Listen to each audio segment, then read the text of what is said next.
ನಮಸ್ಕಾರ. ಈ ಆಳವಾದ ವಿಶ್ಲೇಷಣೆಗೆ ಸ್ವಾಗತ. ಇವತ್ತು ನಾವು ನಮ್ಮೆಲ್ಲ ಸೋರ್ಸ್ಗಳನ್ನು ಮತ್ತೆ ರಿಪೋರ್ಟ್ಸ್ಗಳನ್ನು ಇಟ್ಕೊಂಡು ಮಾರ್ಚ್ 2026ರ ಇರಾನ್ ಯುದ್ಧದ ಬಗ್ಗೆ ಮಾತಾಡ್ತಿದ್ದೀವಿ. ಇದು ಕೇವಲ ಮಧ್ಯಪ್ರಾಚ್ಯಕ್ಕೆ ಹೌದು, ಖಂಡಿತ. ಇದು ಬರೀ ಆ ಗಡಿಗಳಿಗೆ ಮಾತ್ರ ಸೀಮಿತವಾದ ವಿಷಯ ಅಲ್ಲವೇ ಅಲ್ಲ. ಕರೆಕ್ಟ್. ಇದರ ಗ್ಲೋಬಲ್ ಎಫೆಕ್ಟ್ ಅಂದ್ರೆ ಇಡೀ ಪ್ರಪಂಚದ ಮೇಲೆ ಇದು ಹೇಗೆ ಪರಿಣಾಮ ಬೀರ್ತಿದೆ ಅನ್ನೋದನ್ನ ಯಾವುದೇ ಪಕ್ಷಪಾತವಿಲ್ಲದೆ ವಸ್ತುನಿಷ್ಠವಾಗಿ ಅರ್ಥ ಮಾಡ್ಕೊಳ್ಳೋದು ನಮ್ಮ ಹಿಂದಿನ ಮುಖ್ಯ ಉದ್ದೇಶ.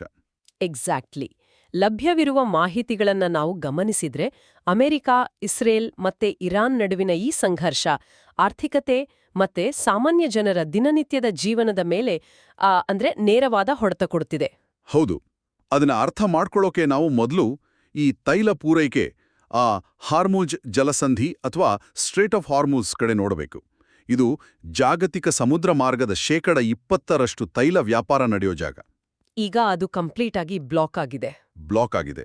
ಜೊತೆಗೆ ಸೌದಿ ಅರೇಬಿಯಾ ಮತ್ತೆ UAEಯ ಪ್ರಮುಖ ರಿಫೈನರಿಗಳ ಮೇಲೂ ಅಟ್ಯಾಕ್ ಆಗಿರೋದು ಪರಿಸ್ಥಿತಿಯನ್ನ ಇನ್ನಷ್ಟು ಬಿಗಡಾಯಿಸಿದೆ. ಇದರ ರಿಯಾಕ್ಷನ್ ಮಾರುಕಟ್ಟೆಯಲ್ಲಿ ಹೇಗಿದೆ ಅಂದ್ರೆ WTI ಅಂದ್ರೆ ವೆಸ್ಟ್ ಟೆಕ್ಸಾಸ್ ಇಂಟರ್ಮೀಡಿಯೇಟ್ ಕಚ್ಚಾ ತೈಲದ ಬೆಲೆ ಒಂದೇ ದಿನದಲ್ಲಿ 9% ದಿಢೀರಂತ ಏರಿಕೆ ಕಂಡಿದೆ. 9% ಅಂದ್ರೆ ಸಣ್ಣ ವಿಷಯ ಅಲ್ಲ. ಖಂಡಿತ ಅಲ್ಲ. ಮುಂದಿನ ದಿನಗಳಲ್ಲಿ ಒಂದು ಬ್ಯಾರೆಲ್ಗೆ $100-150ವರೆಗೂ ಮುಟ್ಟೋ ಭೀತಿ ಶುರುವಾಗಿದೆ. ಇದು ಜಾಗತಿಕ ಪೂರೈಕೆ ಸರಪಳಿಗೆ ಬಿದ್ದಿರೋ ಬಹುದೊಡ್ಡ ಪೆಟ್ಟು. ಈ ಅಂಕಿಅಂಶಗಳು ದಿನನಿತ್ಯದ ಜೀವನದ ಮೇಲೆ ಹೇಗೆ ಪ್ರಭಾವ ಬೀರ್ತಿವೆ ಅನ್ನೋದನ್ನ ನೋಡಿದ್ರೆ ನಿಜಕ್ಕೂ ಆತಂಕವಾಗತ್ತೆ.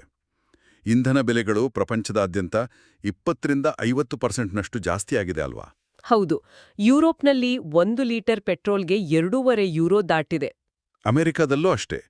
1 ಗ್ಯಾಲನ್ಗೆ $4-5 ತಲುಪಿದೆ. ಇದರಿಂದ ಆಟೋಮೆಟಿಕ್ ಆಗಿ ಸಾರಿಗೆ ವೆಚ್ಚ ಮತ್ತೆ ಆಹಾರದ ಬೆಲೆ ಕೂಡ 5-10% ದುಬಾರಿಯಾಗಿದೆ. ನಿಜ. ಭಾರತದಂತಹ ಎಣ್ಣೆ ಆಮದು ಮಾಡಿಕೊಳ್ಳೋ ದೇಶಗಳ ಕಥೆ ಇನ್ನೂ ಕಷ್ಟ. ಅಲ್ಲಿ ದಿನಸಿ ಬೆಲೆ ಗಗನಕ್ಕೇರಿ ಬಡತನ ಮತ್ತೆ ಊಟದ ಅಭದ್ರತೆ ತುಂಬಾ ಹೆಚ್ಚಾಗ್ತಿದೆ. ಕರೆಕ್ಟ್.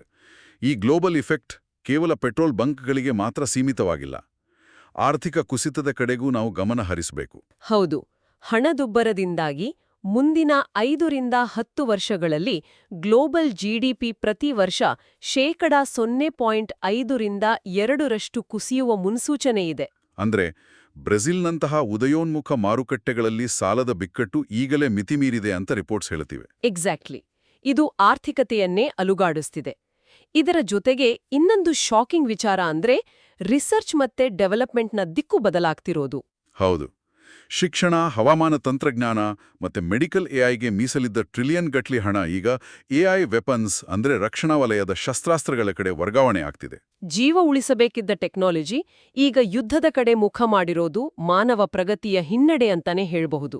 ಜೊತೆಗೆ ಸೆಮಿಕಂಡಕ್ಟರ್ಗಳ ಜಾಗತಿಕ ಪೂರೈಕೆ ಸರಪಳಿ ಕೂಡ ತುಂಡಾಗಿದೆ. ಇದರಿಂದ ತಾಂತ್ರಿಕ ಪ್ರಗತಿಗೆ ದೊಡ್ಡ ಅಡ್ಡಿಯಾಗಿದೆ. ಒಟ್ಟಾರೆಯಾಗಿ ಎಲ್ಲ ಸೋರ್ಸ್ಗಳನ್ನು ನೋಡಿದಾಗ ಈ ಸಂಘರ್ಷ ಕೇವಲ ಸೇನೆಗಳ ನಡುವಿನ ಯುದ್ಧ ಅಲ್ಲ ಅನ್ನೋದು ಸ್ಪಷ್ಟವಾಗುತ್ತೆ. ಖಂಡಿತ. ಇದು ಜಾಗತಿಕ ಇಂಧನ ಬಿಕ್ಕಟ್ಟು, ಆರ್ಥಿಕ ಹಿಂಜರಿತ ಮತ್ತೆ ಭವಿಷ್ಯದ ಆವಿಷ್ಕಾರಗಳನ್ನು ಹಿಂದಕ್ಕೆ ತಳ್ಳುತ್ತಿರುವ ವಿದ್ಯಮಾನ. ನಿಜ. ಈ ಆಳವಾದ ಚರ್ಚೆಯ ಕೊನೆಯಲ್ಲಿ ಒಂದು ಪ್ರಚೋದನಾತ್ಮಕ ಪ್ರಶ್ನೆ ಎದುರಾಗುತ್ತೆ. ಜಗತ್ತಿನ ಬಹುಪಾಲು ಸಂಪನ್ಮೂಲಗಳು ಮತ್ತು ಬಜೆಟ್ ಕೇವಲ ಇಂಧನ ಭದ್ರತೆ ಮತ್ತು ರಕ್ಷಣೆಗೆ ಅಂತ ಬಳಕೆ ಆಗ್ತಿದೆ. ಹೌದು. ಹೀಗಿರುವಾಗ ಹವಾಮಾನ ಬದಲಾವಣೆ ಅಥವಾ ಭವಿಷ್ಯದ ಸಾಂಕ್ರಾಮಿಕ ರೋಗಗಳನ್ನು ಎದುರಿಸಲು ಬೇಕಾದ ಜಾಗತಿಕ ನಂಬಿಕೆ ಮತ್ತು ಬಹುಪಕ್ಷೀಯ ಒಗ್ಗಟ್ಟು ಮರಳಿ ಬರಲು ಇನ್ನು ಎಷ್ಟು ದಶಕಗಳು ಬೇಕಾಗಬಹುದು? ಖಂಡಿತ. ಇದು ಪ್ರತಿಯೊಬ್ಬರೂ ಆಳವಾಗಿ ಯೋಚಿಸಲೇಬೇಕಾದ ವಿಷಯ.